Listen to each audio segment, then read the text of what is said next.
So we're only making uprights. I found some scrap wood, but this is that, do you see the end grain is really tight together. It's not got circles like this. What's that called? Pine, is it? See the end of that? Yeah, so this, I think, is that really strong red stuff. It's not the bestest of looking, but all we want it to do is compress, don't we? I wonder, we might bypass the holes, cut the line here, see what fits. The first one's bigger, so I think it's going to fit there. No problem, we'll get our first one in. It's not even as long, but as long as we can tap it towards the middle. We've trimmed off the edge, so we've got a nice clean edge. We've done this, look, we're going to put it in the saw. We're going to make a hello mess in here. So now, now we've got to accurately measure it. So we'll measure it. You've got to take into account the thickness of the marker that you're using, because we're going to use, what we're going to use, so we use pencil, yeah. I was going to use a black marker pen to see it better. What have I done with it? Yeah, black marker pen. Does that give you, you know, cut to the left or the right, or cut the line out? We'll use a pencil. Yeah, we'll use some lead, shall we? We'll make a line and then we'll remeasure, and we're going to hit it with the saw by taking the line out, or are we going to go left of the line or right of the line? We've got to try and cut this as accurately as possible. So we know that's nice and clean and square. So without a further of ado, let's have a bash. Let's have a measure first. Let's try and really measure accurately. So I've already measured the middle, so we know where the middle is ish. So we can go a little bit to the left or the right to fit the boxes, but let's first of all just go bang up the middle and see what we do, because that one's out of scope, that one's out of scope, this one's out of scope, that one's got a problem. So we've got 1, 2, 3, 4, potentially 5 boxes. That's going to give us a trouble. So because I wanted to make this as accurate as possible, 3 different tape measures, 3 different marks. And I understand that this moves backwards, forwards in here. That there's a, see, that one moves slightly less. This one moves. This one moves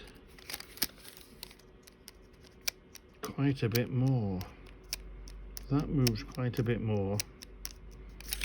This one moves, but I don't think quite as much. Possibly. Or maybe it does. Anyway, there's a wiggle room there, isn't there? So I decided to go the old way and put my finger on the end there. That's the level. Use this one. There's no moving around on this.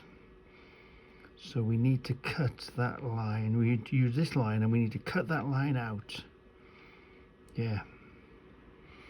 There, that's what we need. And we tried pencil, we tried the big marker, and remember we got this when we were on holiday, this little very fine pen, marker pen. So we use this. I think that's it now.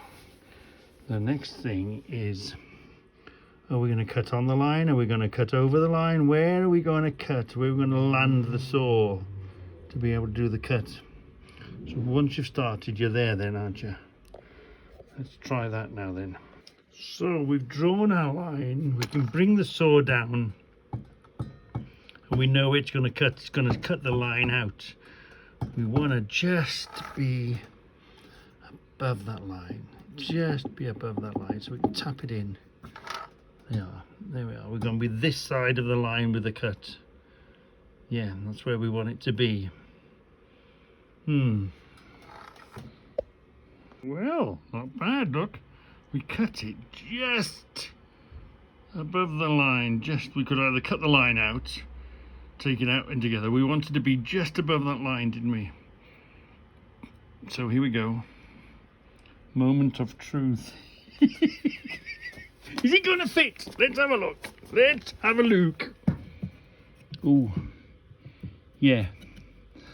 That'll tap in. That's in now, look. It's really tight.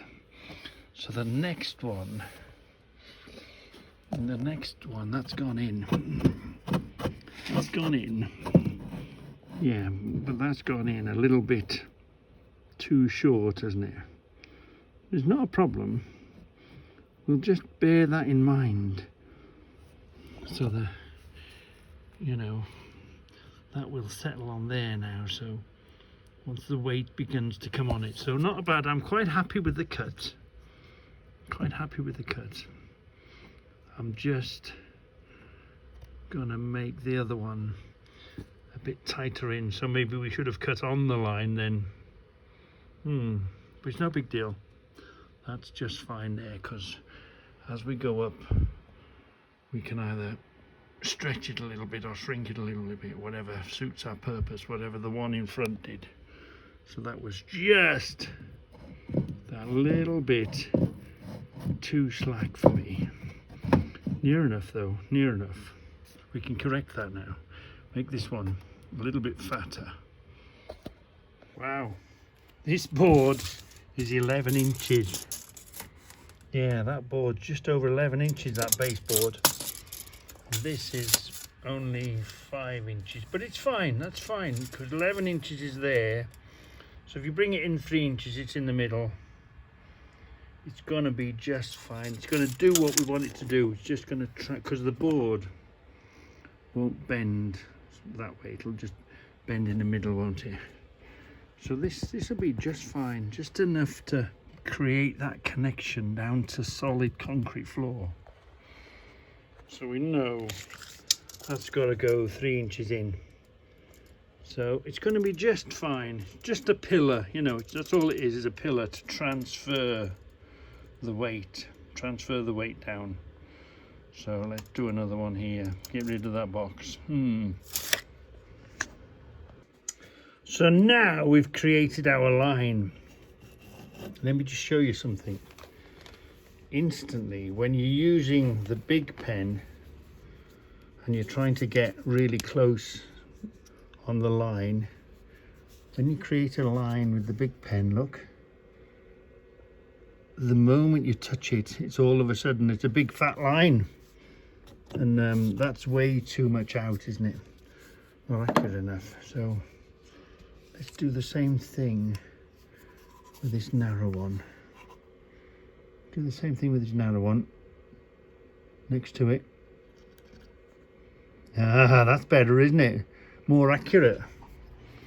But anyway, we've done our line. We're gonna go slightly. Hello. Oh, we know we want to make this slightly bigger, don't we? Midges bigger. So we've got to go west of that cut, haven't we? Hold on, bring it on a bit more. So there we are, look, we're on the line there. So that's where the mark is, but we want to go west, don't we? And before we cut slightly alongside it, nearly didn't take it out, did we?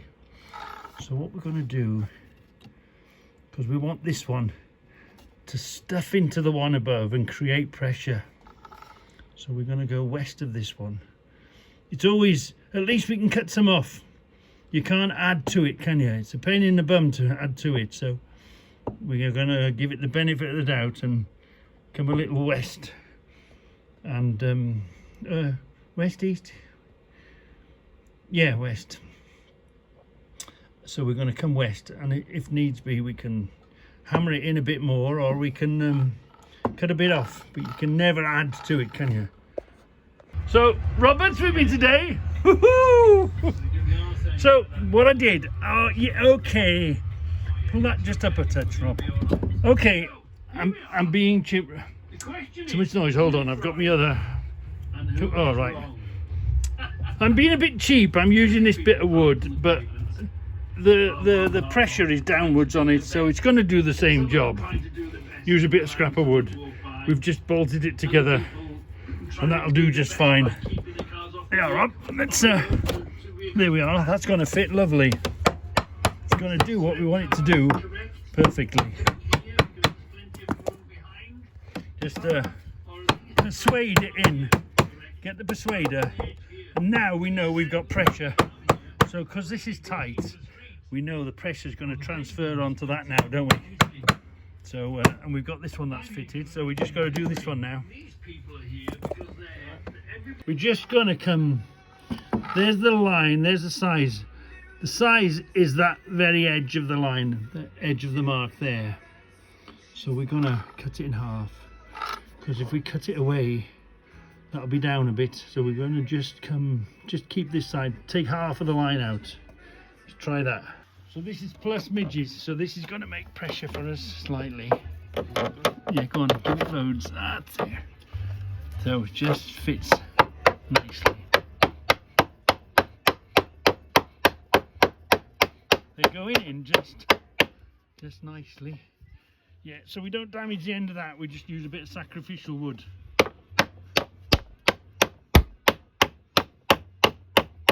And we just shove that to the middle now, we should be alright.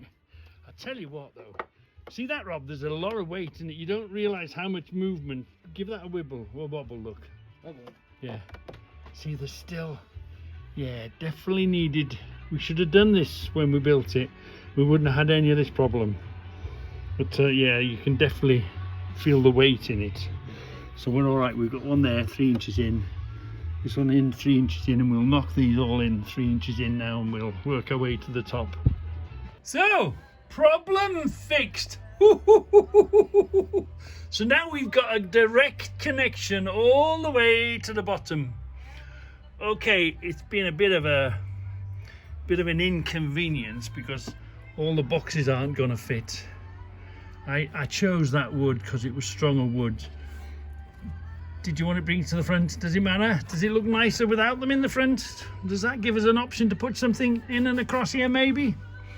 Who knows? Who knows? But yeah. And we had that one left. This is a bigger one. But it was very, very wobbly, but now with the help of Rob. Taffy Rob. Taffy? Yeah, come from Pennsylvania. Pennsylvania. Yeah, born and bred.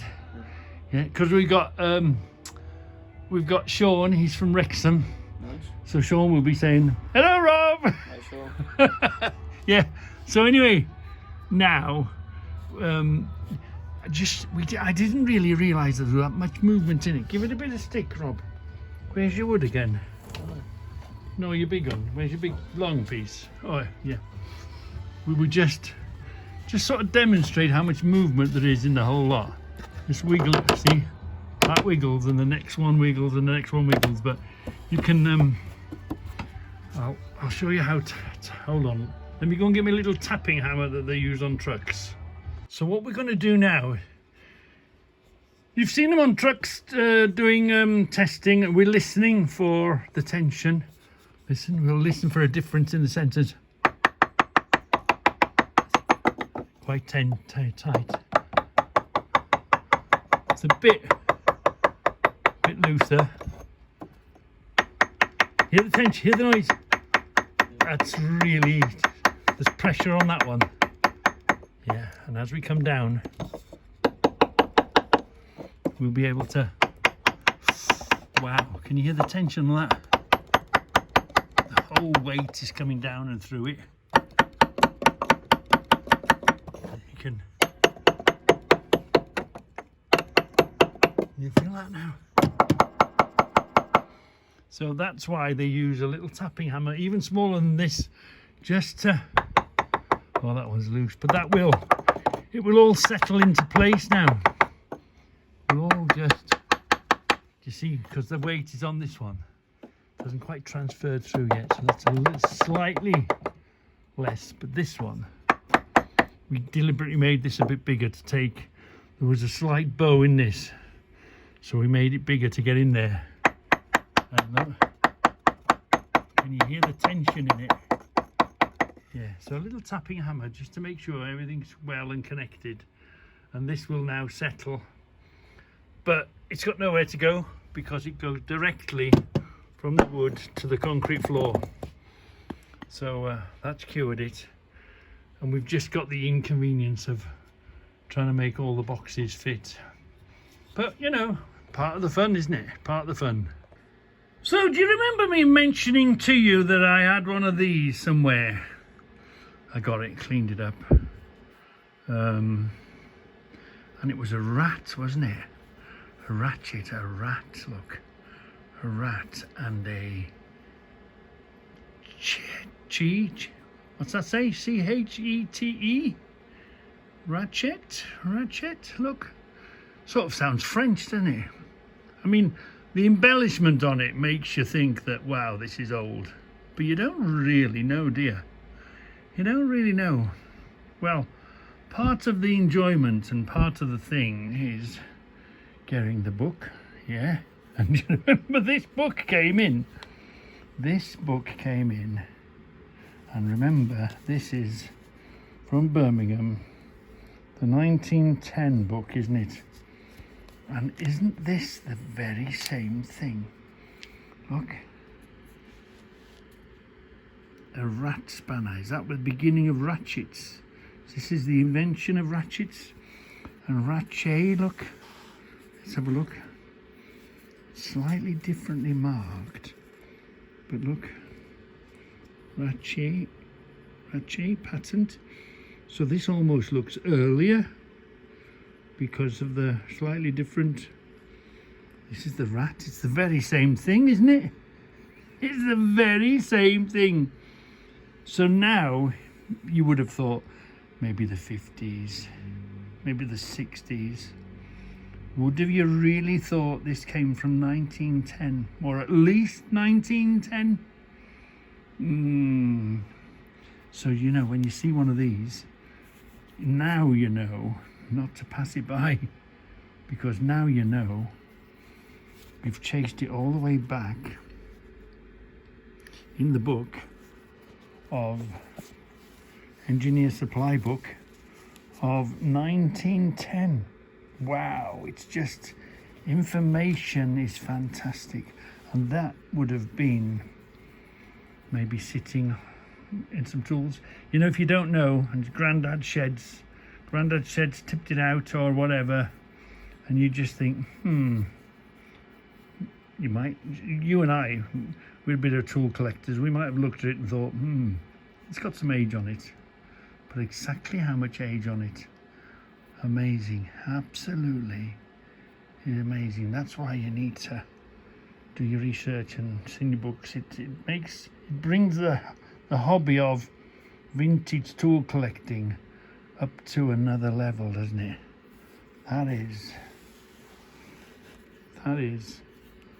That in the book, isn't it? Yeah. Wow. And we were so lucky for Tone to find us this 1910 book. We like to find the impossible, don't we? Yeah. Let's see what it says. The new ratchet spanner for engineers, machinists, marine engine fitters, motor and cycle builders, wheelwrights, smiths, and everyone who handles machinery, large and small. Its advantages: a real time saver, especially when working in confined quarters. When once the spanner has engaged the nut, there is no need to remove it until the job is finished. Yeah, wow. This is the birth of ratchets, isn't it? Yeah. Is this the birth of ratchets? Ratchets coming to them that we take for granted. The body is being of pressed steel combined with lightness and great strength. The action of the pawl, yeah, is arranged so that no strain is put upon the spring. Made of first-class materials and has undergone the most severe test before being placed on the market. Bolts and nuts were broken, but the Reg, yeah? do you want a sandwich? You alright, Bobby? Okay, come and get it then. Okay. Bye. Right. Alexa, stop talking. Yeah, Alexa dropping. Really good. Yeah. Where were we? Right. The bolts and the nuts were broken, but the rat spanner stood its test. Wow. It's not a fad. You see, it's the beginning of ratchets, isn't it? But an exceptionally serviceable tool built in a particular manner. No complicated parts to get out of order. Hold on. Get rid of that.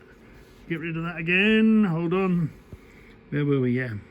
In particular manner. No complicated parts to get out of order. No loose parts to be mislaid. No exceptional projects or hamper work. Wow, wow, wow. We are at the birth of ratchets. And also, I'll tell you what I did find. Well, what was in this when it came, this fits in there, turns it into a square drive, look. Wow, and look, it's a simplex. So we know simplex is that old, isn't it? Wow. Fantastic. Isn't collecting vintage tools such an interesting hobby? So, now I'm beginning to wonder, how old is this? This must be of a similar sort of age, I guess. If this type was the genesis of ratchets that we know today, blimey, wow. What about this one? It's a bit more, not so much decorated, is it? But again, you see this in a box, you don't really think much of it, do you? So you bring it home and you oil it and you get it working, and the filth that came out of there, the brown stuff, the washing and the scrubbing that came out of there. But anyway, you put it on the wire brush and you generally mess with it, and you put it on your shelf, and you don't realize this is the genesis of ratchets that we're using today. And this could well be well over 100 years old. Wow, wow, wow. There's no markings at all on it. Or if there were, they've gone. No, I don't think it had markings. Blimey. Part of a kit somewhere. Where's the rest of the kit? Where's it been? Where's it been? What's it been doing? Oh dear me, it's had a bit of a tough life. A bit. Yeah. Wow. That's what that attachment did. It goes in here, look, and it screws down there. So that sort of connects itself into there. But what went in here, I wonder? There's a good old thread in there, isn't there? And it's been sort of knocked about, maybe? Well, I wonder. The thread's working lovely on it. This, when you undo it, look. You undo this. And that comes out. And it's simplex. So I wonder what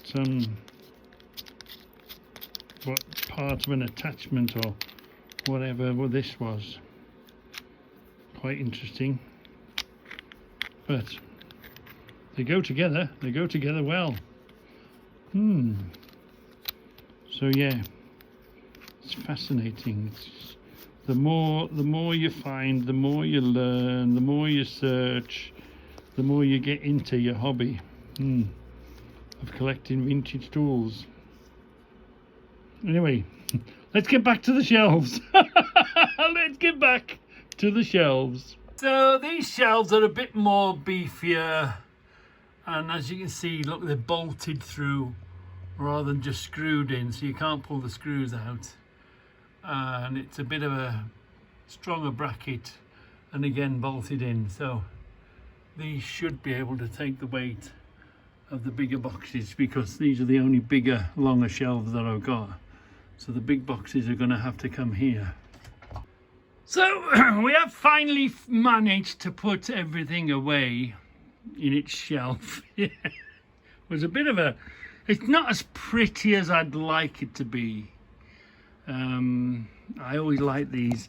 I've made them fit that way. I'd much prefer them sitting this way. But what's the saying? Beggars can't be choosers. Yeah, so, you know, you've just got to mess with them and play with them. And you know, the ones that didn't fit under here, that were quite big, well, we cleared all these shelves out. You can't believe what I found. Wow, the stuff that have come in, I've cleaned and I've put it on the shelf, cleaned and put it on the shelf. These shelves, well, they're still stuffed, but the bigger ones now has come here. I'm not sure. It's sort of distracted from the look of this, but no matter, we just got to get them on the shelves. We've got to get them stored. So now we'll try and tidy up a bit better, but we've ended up with a box full of stuff to go through. 2 boxes full of stuff that sort of came from them shelves, sort of a thing. Yeah. So we've got a long way to go, but we are getting there. Yeah. Anybody got any other ideas? Has anybody got any other ideas? Am I gonna just throw this lot out into the back shelves and make a set, a new taps and die complete wall set here to keep them? What do you think? Yeah. Or am I going to continue and do this? We could do what I wanted here and turn this space into a, can we turn this, because we could turn this into a tap and die space or box or something, you know. What to do next? What to do next? Like you say, it's not the stuff, it's the space to put the stuff. Yeah, I'm a bit snookered. I daren't do anything this summer. I daren't buy any more this summer, dare I? And if one more box arrives, remember the big box? We had to find a home for the big box, didn't we? That came from under here, that came from this shelf. Yeah, and we threw out the other big box that's ended up here, which is not really ideal. Wasn't quite big enough that way. You know, we've lost this gap here, but it's done its job now, hasn't it? You can feel the weight. You can see. We'll just keep an eye on it, but this is now fully connected to the floor. Yeah, so straight down. So yeah, but you know, in 10 boxes time we might have to make a completely new plan. Who knows is the next thing for the chop, which I think it might be an evolution. The next thing for the chop is this paraffin cleaner. Yeah, I think unfortunately we'll have to chop this corner out so we can continue that around the corner. That's taking a lot of tap and die shelf space there, isn't it? Are we going to build another shelf here for taps and dies? What do you think? Do you dare me? Let's go back a bit. Yeah, I think that's the only space we've got left that we can turn into tap and die shelves, and it would sort of progress over to there. They would grow over here. You've got to, what is your priorities? My priorities here are nuts and bolts and taps and dies. Yeah, now I've mentioned it. We're going to have to find some angle iron, aren't we? With holes in to begin with.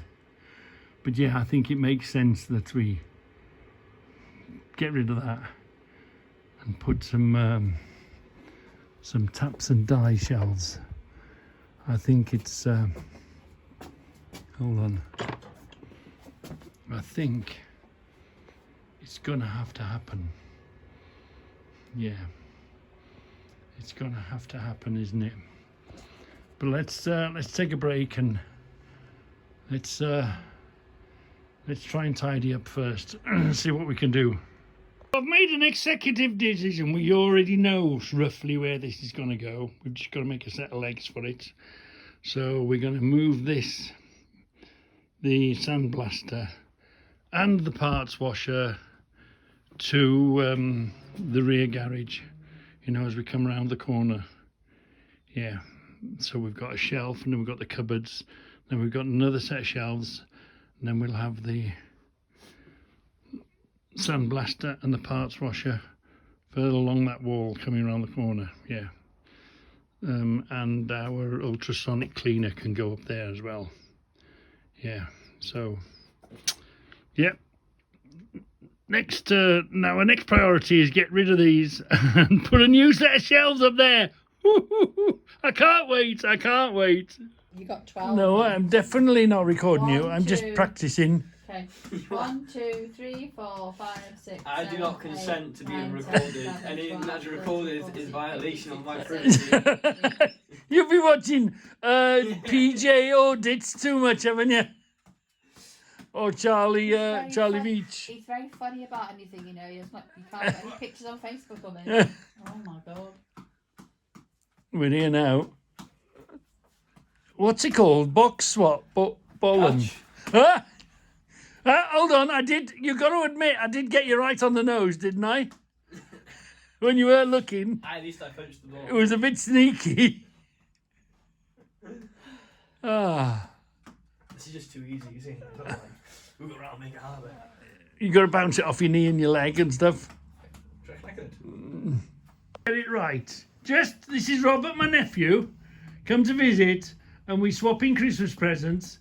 And just because I used to go around and play with his Christmas presents at Christmas, this is my Christmas present, by the way, and he's robbed it off me now. Is revenge sweet, Robert? Yeah.